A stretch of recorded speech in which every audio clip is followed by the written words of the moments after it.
Hi, I'm Pastor Denise, and this week's devotional, I'm going to be talking a little bit about the Pentateuch, or the Torah, which are the first 5 books of the Old Testament: Genesis, Exodus, Leviticus, Numbers, and Deuteronomy.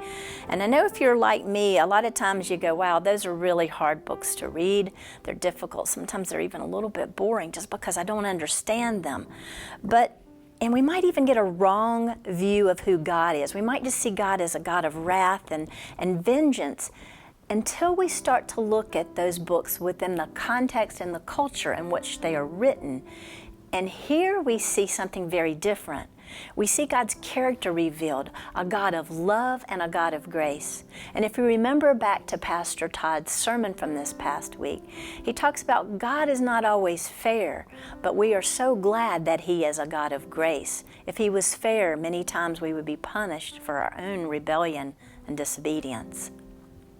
And so if we kind of look through these books briefly, as we look in Genesis, we see the creation story, and we see that God creates mankind for a relationship.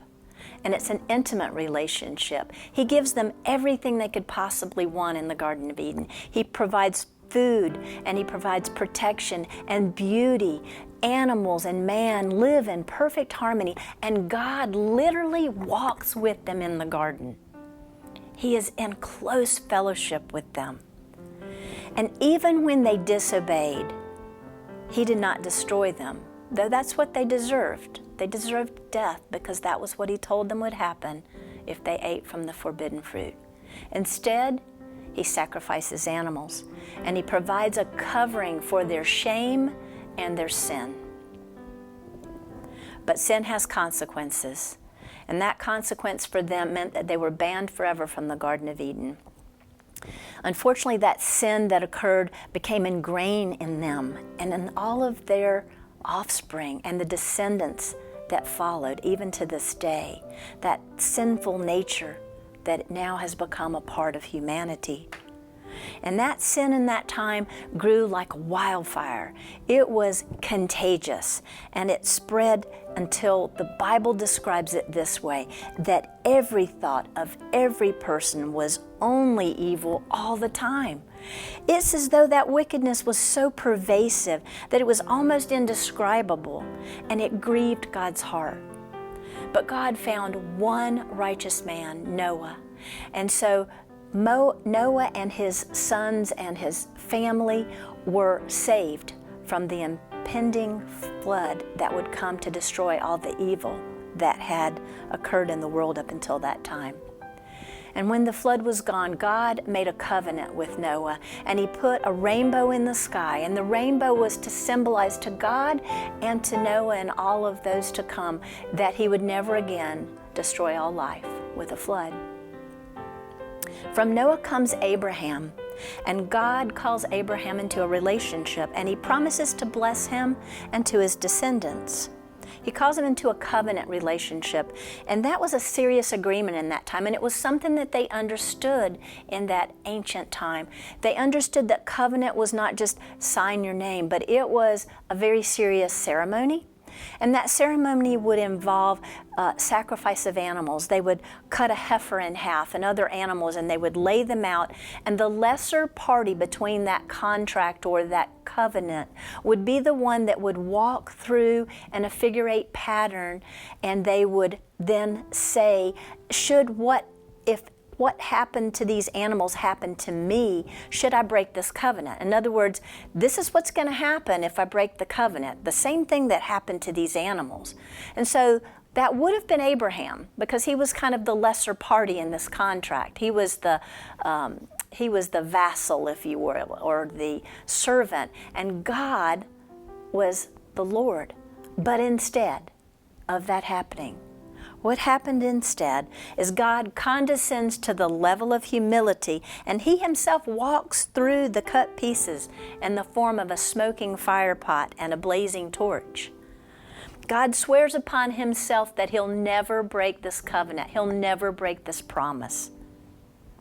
And that is a foreshadowing of the sacrifice that Christ would provide for us on behalf of the new covenant, that He would condescend to humanity to become one like us.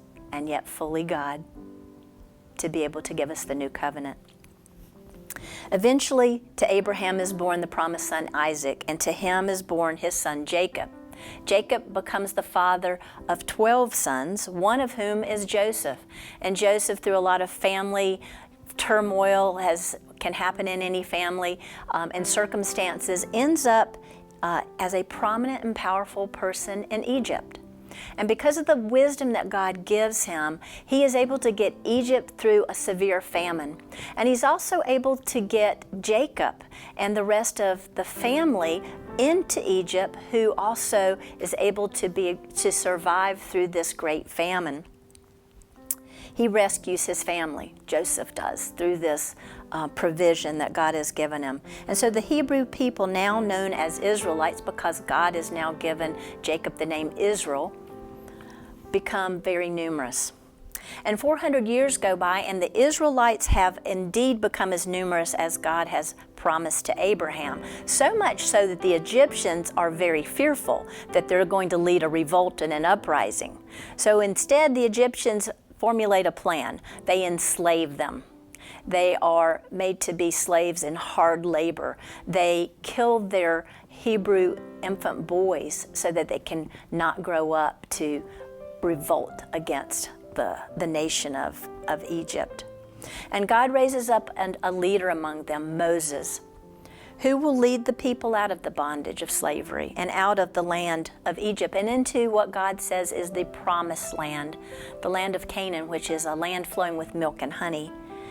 That basically means that everything they could ever want, everything they could ever need will be there. And God establishes a covenant with them through what we know today as the 10 Commandments. They're guidelines for living in harmony with God and others. They're not meant to be restrictive at all. They are meant to be instructive, because what we have to remember is that God is helping this people who has been held in bondage so long, who have done nothing but slavery, to become a nation, to learn how to live together, to learn how to love God and to serve Him. He's showing them how to be His people and to be holy as He is holy. He's protecting them from their enemies. He's providing food and clothing, and He loves them. But they complain and grumble along the way in the wilderness as they're making their way to this promised land. He's showing them love and grace constantly, but they are continuing to grumble and complain. And there are repercussions for some of those rabble-rousers among them. It's become contagious to the point where they're following after idols and they're just going their own way. And God, through Moses, keeps pointing them back to Him, back to the one true God. Because in Egypt, there were multiple gods. They didn't know of the one true God. They just knew of multiple gods that could never be satisfied. And it's as though they have forgotten all that God has done as they're on this journey, how He's defeated their enemies, how He's provided for them, how He's given them manna in the desert, and how He's given them springs of water from rocks. But it seems like it's never enough for them. Their hearts are constantly wandering.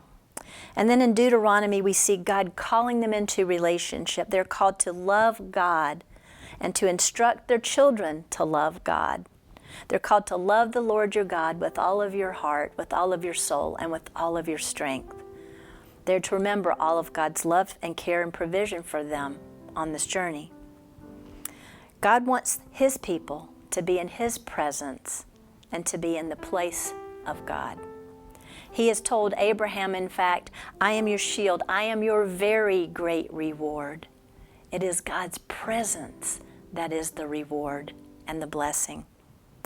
So you see, blessings are not just the things that God gives, but it is His presence. I wonder if through all the challenge of life that we've gone through recently, and through all of our grumbling, through all of my grumbling, if we've missed the blessing of just being in His presence and spending time with Him in this covenant relationship that He wants with us today. You see, it is in God's presence that we fill the void and the emptiness of our heart, that He heals the hurts in our life, and that He gives us peace. It's His presence that He wants for His people. May you be blessed this week.